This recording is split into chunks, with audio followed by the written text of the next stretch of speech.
नमस्कार, आदाब, सत श्री अकाल, जय भीम, जोहार। आप लोग बहुत देर से बैठे हुए हैं और हम आखिरी वक्ताओं में है, मेरे बाद 4 और हैं, तो मैं कुल 5 मिनट का समय लेना चाहूंगा। सबसे पहले तो आप सब लोगों को इस बात की बधाई है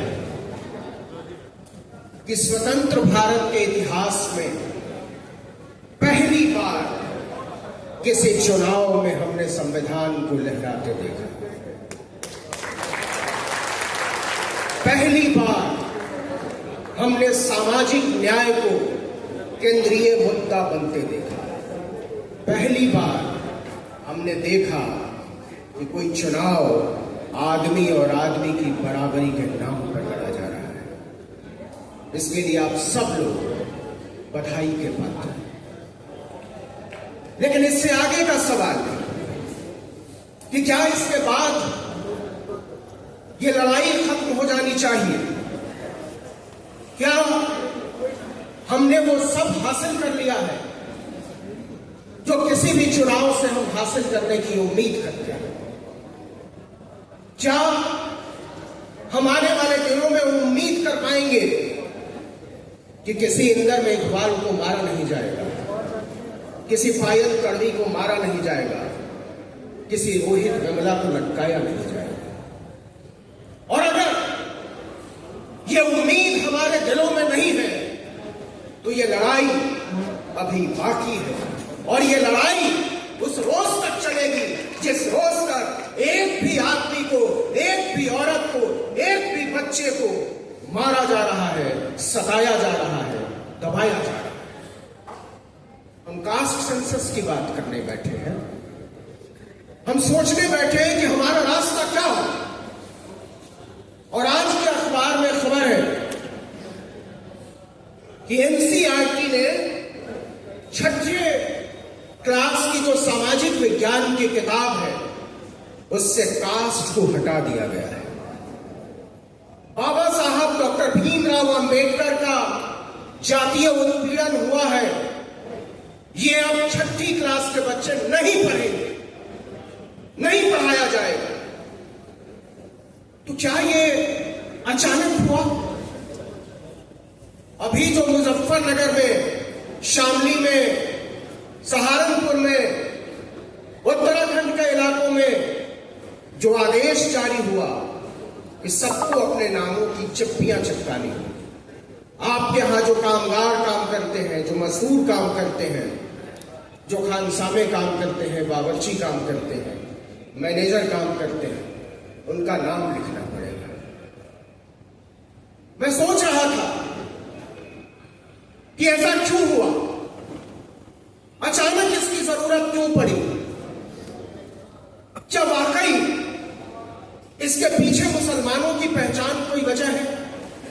यह सबसे बड़ी वजह है, क्योंकि मुसलमानों को तो वो ऐसे ही काट डाल रहे हैं, ऐसे ही मार डाल रहे हैं। इसके लिए मुसलमानों को पहचानने की जरूरत नहीं है, उनका नाम पूछने की जरूरत नहीं है। मुसलमानों ने इस मुल्क में कभी भी अपनी पहचान नहीं छुपाई, अपना नाम नहीं छुपाया, अपनी उपासना पद्धति नहीं छुपाई। तो फिर वो किसकी पहचान करना चाहते हैं? किसका नाम जानना चाहते हैं? किसका गोत्र जानना चाहते हैं? और मैं आपको चेतावनी देना चाहता हूं कि अगर आप सोच रहे हो कि मुसलमानों की पहचान के नाम पर जो लोग पीछे छुपे हुए हैं वो बचे रह जाएंगे, तो गलत सोच रहे हो। कल को वो दलितों से, पिछड़ों से, आदिवासियों से कहेंगे अपने माथे पर तुम्हें अपनी जात का नाम चिपकाना पड़ेगा।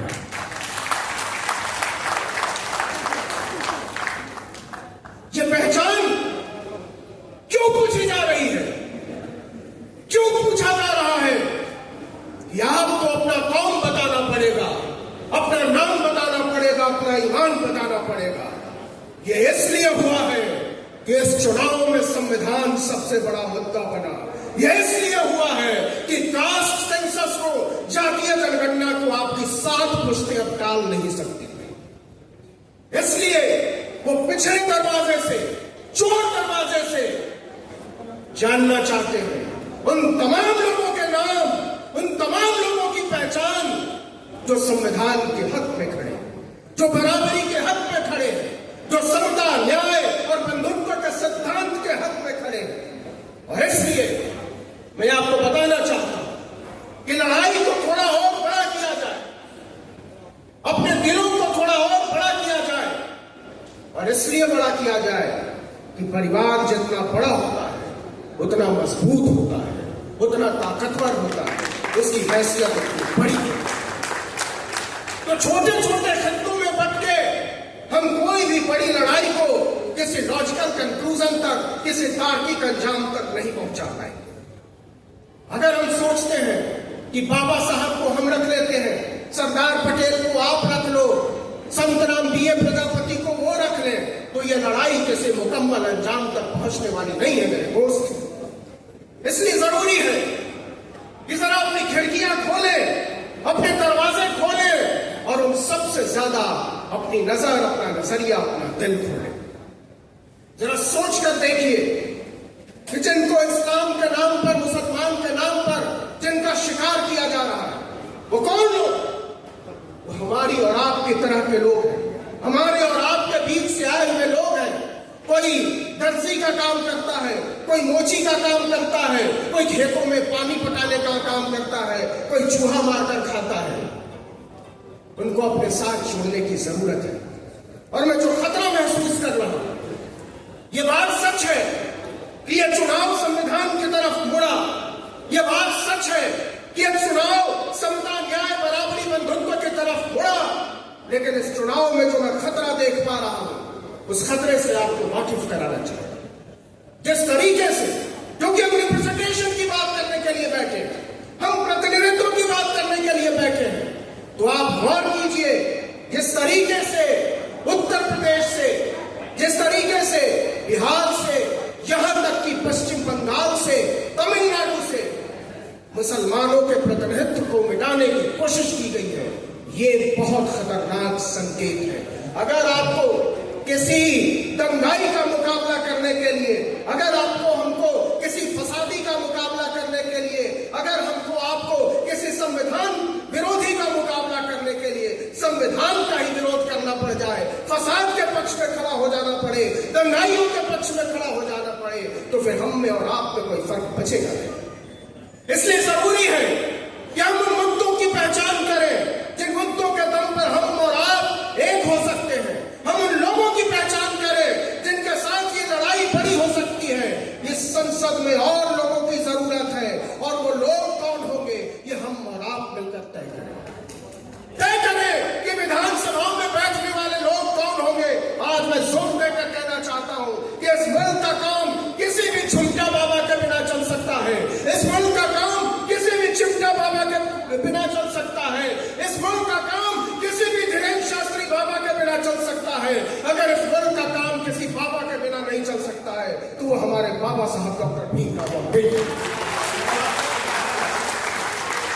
मैं आपको बताना चाहता हूं कि इस मुल्क से तमाम बाबाओं का नामो निशान मिटाने की जरूरत है। वो बाबा जो संविधान की शपथ लेकर हमारी छातियों को रौंद रहा है, वो बाबा जो हमारे मकानों को रौंद रहा है, वो बाबा जो हमारे सपनों को रौंद रहा है, उन बाबाओं को सबक सिखाने की जरूरत है। इस देश की संसद में, इस देश की विधानसभाओं में, इस देश की नगर पालिकाओं को बाबा मुक्त करना होगा, बाबाओं से आजादी दिलानी होगी। तब हम लड़ पाएंगे तार्किकता के पक्ष में कोई लड़ाई, तब हम लड़ पाएंगे संविधान के पक्ष में कोई लड़ाई, तब हम लड़ पाएंगे समता, न्याय, बराबरी और बंधुत्व के पक्ष में लड़ाई।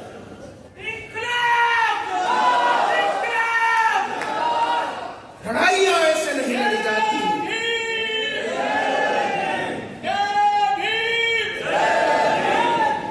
इसलिए मैं संक्षेप में, मेरे बाद 4 लोग हैं, सिर्फ इतना कहना चाहता हूं कि हम और आप जब यहां से जाएं, बिहार, बंगाल, राजस्थान की मेरी बहन बैठी है, उत्तर प्रदेश, अपने गांव गिराओ, तो लोगों से कहें कि जो लड़ाई हम लड़ रहे हैं उसके लिए बहुत बहुत बहुत ज्यादा लोगों की जरूरत है, क्योंकि इस देश में, और इस देश में ही नहीं, पूरी दुनिया का इतिहास उठाकर पढ़ लीजिए, पूरी दुनिया में कभी भी सताए हुए लोगों का इतिहास नहीं लिखा गया, पूरी दुनिया में कभी कालों का इतिहास नहीं लिखा गया, पूरी दुनिया में कभी दलितों, पिछड़ों, आदिवासियों का इतिहास नहीं लिखा गया, पूरी दुनिया का इतिहास शाहों का इतिहास है, आक्रमणकारियों का इतिहास है, लुटेरों का इतिहास है, विजेताओं का इतिहास है।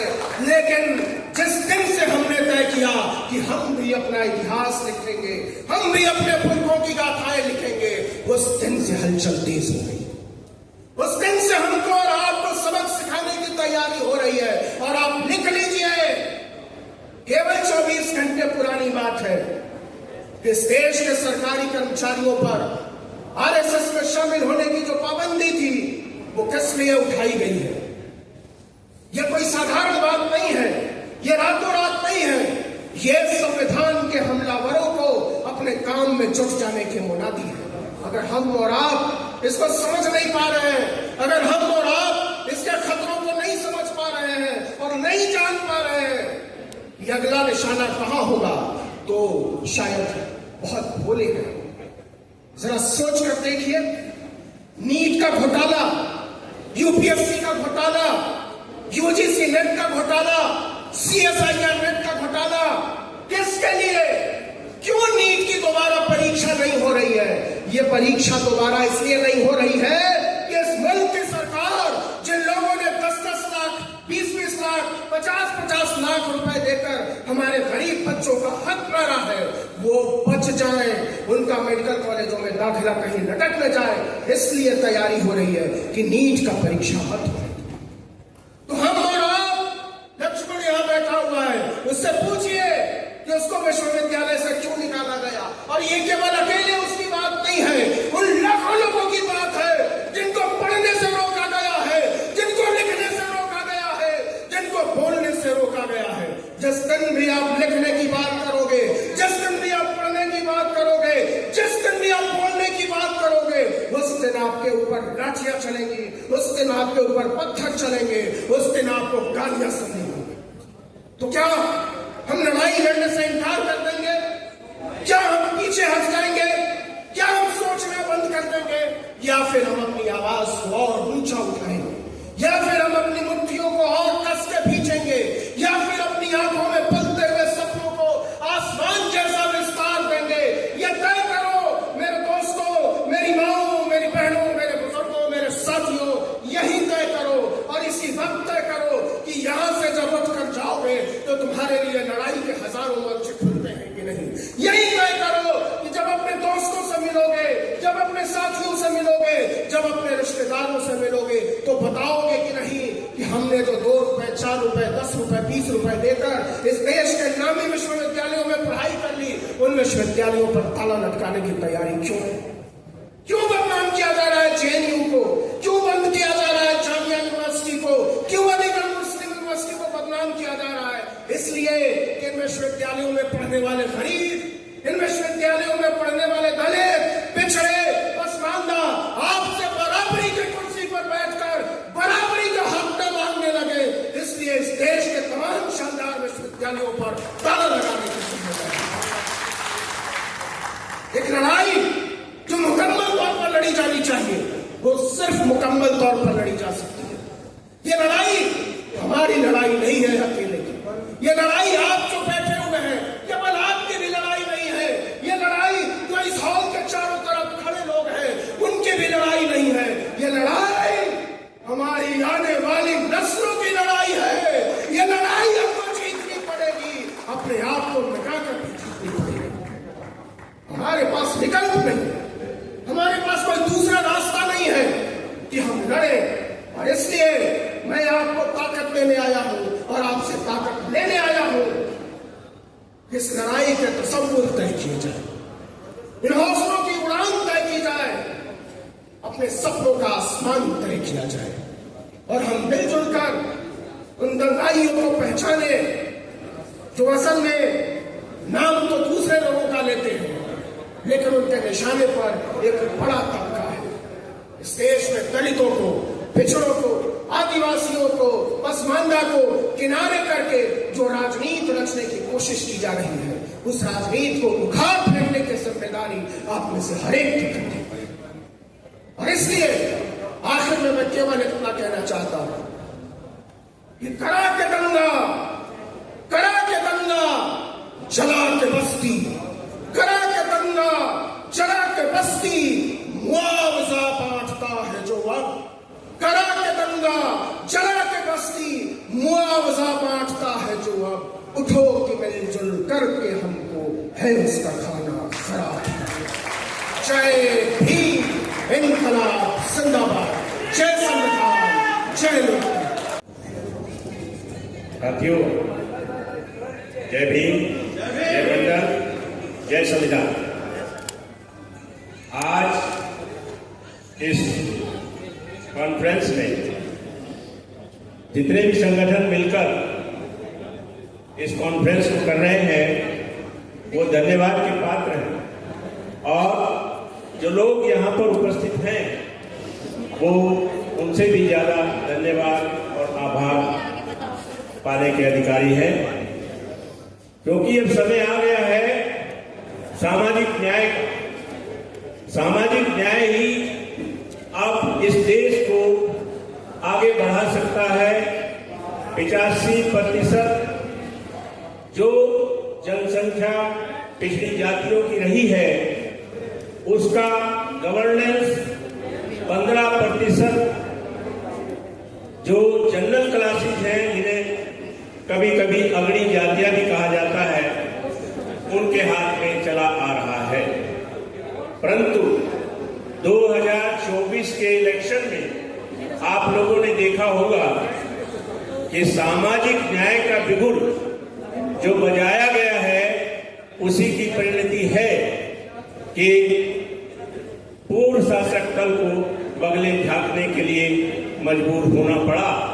और वो समय भी आएगा कि जब भारत का शासन पूर्णतया सामाजिक न्याय पर निर्भर करेगा।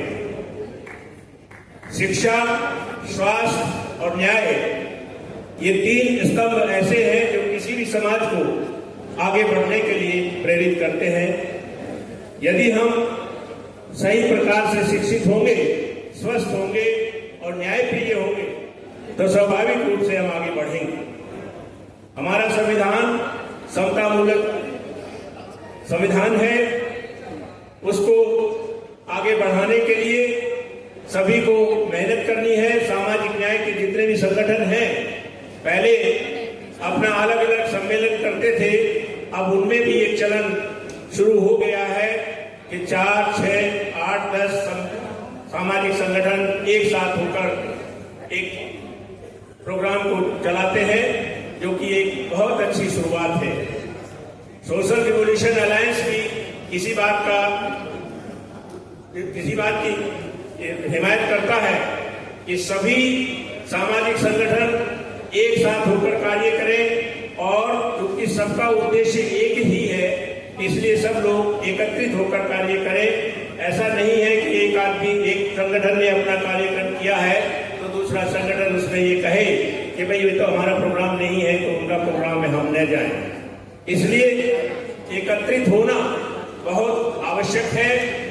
और बहुत ज्यादा नहीं बोलते हुए मैं बस इतना ही कहना चाहूंगा कि जहां सामाजिक न्याय के संगठनों की एकता की आवश्यकता है, वहां पर सभी सामाजिक न्याय के कार्यकर्ताओं को अपने दूर दराज के देहातों में जाकर इस बात का प्रचार करना है कि हमारे संवैधानिक अधिकार क्या है और हम किस प्रकार से उन्हें प्राप्त कर सकते हैं।